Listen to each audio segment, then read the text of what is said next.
اس میں ہمیں گھسیٹنے سے کیا, ہم تو خود وکٹم بنے ہوئے ہیں. اچھا ٹھیک ہے, لیکن سر یہ جو آڈیو لیکس ہوتی ہیں, جیسے آپ نے بات کی, ٹھیک ہے اس سے معیشت تو ٹھیک نہیں ہوگی, تو پھر پاکستان تحریک انصاف کے پاس کیا کوئی پلان ہے معیشت کو ٹھیک کرنے کا ادر دین جیل بھرو تحریک؟ ہم تو پورے پلان کے ساتھ آئیں گے نا, ایسے ہوا میں تو نہیں آئیں گے ہم. ہمارے پاس تو مساق معیشت بھی ہوگا کہ پاکستان تحریک انصاف کرے گی کیا. ہم جو پلان لے کے آئیں گے, پہلے بھی الحمدللہ 2018 میں آپ کی ڈیڈ لائن تھی, ہمیں جو اس وقت بھی ریزرو ملے ہم نے اس کو بوسٹ اپ کیا, ریکوری میں آئے, سٹیبل کیا کاروبار, اور پھر آپ کی بند انڈسٹری جیسے ٹیکسٹائل تھی, کنسٹرکشن تھی, اس کے علاوہ لارج مینوفیکچرنگ انڈسٹری تھی, اس کو اٹھایا تھا. اور پھر الحمدللہ انہی کے 2022 کے جو اقتصادی سروے ہے اس میں بھی یہ جو سروے جاری ہوا کہ پاکستان تحریک انصاف کی گورنمنٹ میں یا 2021-22 کے اندر آپ کا جی ڈی پی جو گروتھ ریٹ ہے وہ 6% پہ گیا.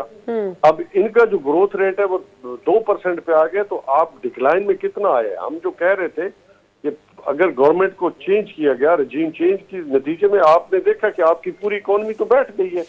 آج ہمارے ہٹانے سے ہوا کیا کہ آج آپ کا تمام پہیا جو چل رہا تھا وہ رک گیا ہے. آج آپ کا ٹرائی پورٹ پہ آپ کی ایل سیز نہیں کھل رہی, آپ کے کنٹینر نہیں ریلیز ہو گئے, لائف سیونگ ڈرگز نہیں ہے آپ کے پاس. آپ کے پاس جو پیٹرولیم مصنوعات دنیا میں آج کم ہو رہی ہیں, پاکستان میں کم زیادہ ہو رہی ہیں. جہاں پہ دنیا میں بجلی کی قیمتیں آج جہاں پہ سولرائزیشن کی طرف ہو رہے ہیں, یا نیٹ میٹرنگ کی طرف لوگ رینیوبل انرجی کی طرف چلے گئے, وہاں پہ پاکستان میں قیمتیں بڑھ رہی ہیں. اب تو لوگوں کے پاس جو ہے وہ چلو یہ تو ایسیسریز میں چلو شامل کر لیں, لیکن بنیادی نقطہ ہے کہ جیسے ہوا, پانی اور قبروں پہ بھی انہوں نے ٹیکسز لگا دیے, اور خدا کا خوف انہیں نہیں آتا کہ آج لوگوں کے پاس کھانے کے لیے ایک وقت کا نوالا روٹی کا نہیں ہے. نیازی صاحب یہ فرمائیے گا کہ کیا جیل بھرو تحریک سے آپ انتخابات کی تاریخ حاصل کر پائیں گے, یا پھر پاکستان تحریک انصاف مزید سیاسی مشکلات کا شکار ہوگی؟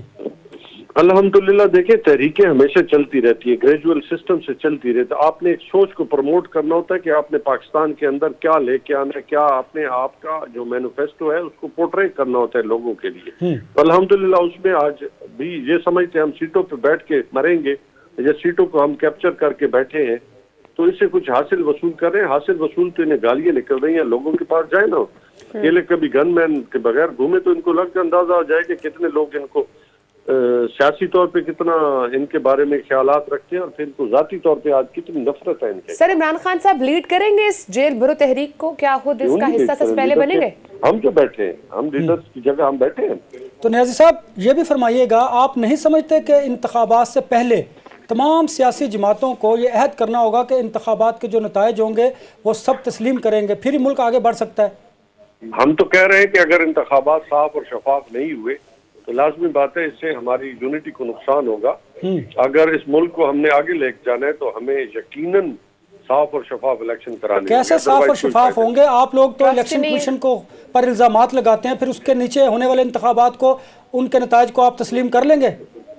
نہیں, ہم صاف اور شفاف انتخابات کو تسلیم کریں. وہ کیسے ممکن ہے؟ وہ کون کروائے گا؟ یہی تو ہم کہہ رہے ہیں کہ اداروں کی ذمہ داری ہے. کن اداروں کی؟ وہ تو الیکشن کمیشن کی ذمہ داری ہے. دیکھیں عدلیہ ہے, ہمارے محترم ادارے ہیں. دیکھیں عدلیہ نے تو انتخابات نہیں کروانے, نہ فوج نے انتخابات کروانے, انتخابات تو الیکشن کمیشن نے کروانے ہیں. تو لازمی اس کو اپنا کردار ادا کرنا چاہیے. نہیں تو مجھے بتائیں پھر اس مسائل کا حل کیا ہے, کیسے ہم آگے بڑھ سکتے ہیں؟ مسائل کا حل ایک ہے رول آف لا. آپ کو پتہ ہے رول آف لا کس طرح اس ملک میں جب 75 ایئر سے رول آف لا کی گیم چلتی آ رہی ہے, اب اوور دی نیٹ کیسے آپ قانون کی بالادستی کی بات کرتے ہیں, اور یہ کیسے پاسبل ہوگا؟ نیند کی گولیاں لے کے سو جائیں. نہیں تو پھر مجھے یہ بتائیے, یہ بھی تو حل نہیں کہ ملک ڈیفالٹ کی طرف بڑھتا چلا جا رہا ہے, بلکہ ہو چکا ہے, اور ہم ابھی بھی سیاستدان جو ہیں اپنی لڑائیوں میں لگے ہوئے ہیں, اور اس کا جو خمیازہ ہے وہ عوام کو بھگتنا پڑ رہا ہے. دیکھیں اس کی وجہ ہے نا کہ بنیادی طور پہ کہ اس امپورٹڈ گورنمنٹ کے جو بیٹھے ہیں پردھان منتری صاحب, اس پہ لوگ اعتبار کرنے پہ تیار نہیں. وہ سمجھتے کہ چور بیٹھے ہیں. لیکن بزنس کمیونٹی اوورسیز پاکستانی آپ کی ہر ایک جو ہے ان پہ اگر ان پہ کانفیڈنس ہوتا تو یقیناً لوگ یہ کریڈیبل لوگ ہوتے تو اعتبار بھی کرتے, لیکن کریڈیبل ہے نہیں نا. لیکن سر ابھی آپ نے کہا کہ آپ لوگ مساق جمہوریت بھی کریں گے, لیکن جب اسی چیز کی دعوت شہباز شریف صاحب نے دی ان کو تو آپ نے انکار کر دیا, تو پھر آپ کن کے ساتھ مساق جمہوریت مساق معیشت کر رہے ہوں؟ وہ اس لیے نا کہ جو خود پرائم منسٹر جو بنا بیٹھا ہے خود اس کا حدیبیہ پیپرز مل میں دیکھیں، جس کا پرائم منسٹر جو ان کا فائنانس منسٹر ہے وہ منی لانڈرنگ میں اس نے اعتراف کیا ہے، اس کے بعد خود اس کی جو بینامی اکاؤنٹس تھے اس میں اس کا کردار تھا، ٹیٹیز جو تھی اس میں ان کا کردار تھا، مقصود چپڑاسی نے قربانی دی، ڈاکٹر رضوان نے قربانی دی، قربانی کتنی اب دے دیں، اب ان کو بھی قربانی دینی چاہیے کہ پاکستان میں کم از کم پیسے تو لے کے آئیں۔ جب خود پرائم منسٹر منی لانڈرنگ میں انوالو رہا اس پہ کون اعتبار، قوم کیسے اعتبار کرے، مجھے بتائیں۔ نیازی صاحب یہ بتائیے گا کہ جب آپ سیاستدان اپنے فیصلے عدلیہ یا اسٹیبلشمنٹ پر چھوڑتے ہیں تو آپ نہیں سمجھتے جمہوریت کو بھی نقصان ہوتا ہے؟ اور ہم تو کہتے ہیں کہ اسٹیبلشمنٹ کو پاکستان کے اندر ایک مثبت کردار ادا کرنا چاہیے، ہمیں پوری توقع ہے، ہمیں اپنے نئے آرمی چیف سے کہ ہماری سوچ مثبت ہے، اور عدلیہ کا کام ہے انصاف کے تقاضوں کو پورا کرنا۔ نہیں، اداروں پر اعتبار تو تب ہوگا جب آپ اداروں کی توقیر اور احترام کریں گے، آئینی اداروں پر تو آپ لوگ سارے الزامات لگاتے ہیں۔ اگر نہیں، ہم کہتے ہیں ادارے غلطیاں نہیں کرتے، نہیں غلطیاں کرتے ہیں، لیکن اگر آپ اداروں کو مضبوط نہیں کریں گے تو پھر ہم آگے کیسے بڑھیں گے؟ میری بات سن لے، ادارے ہمیشہ اپنا کام کرتے ہیں، جی اداروں کو سم ٹائم چلانے والا جو فرد ہوتا ہے وہ غلطیاں کرتا ہے، وہ بلنڈر کرتا ہے، جس کی وجہ سے کچھ چیزیں متنازع ہو جاتی ہیں۔ تو نیازی صاحب آپ سمجھتے ہیں کہ ماضی کی غلطیوں کو دہرا کر آپ آگے بڑھ سکتے ہیں، یا آپ پر اداروں کو جو باقی لوگ ہیں وہ اعتبار کر سکتے ہیں؟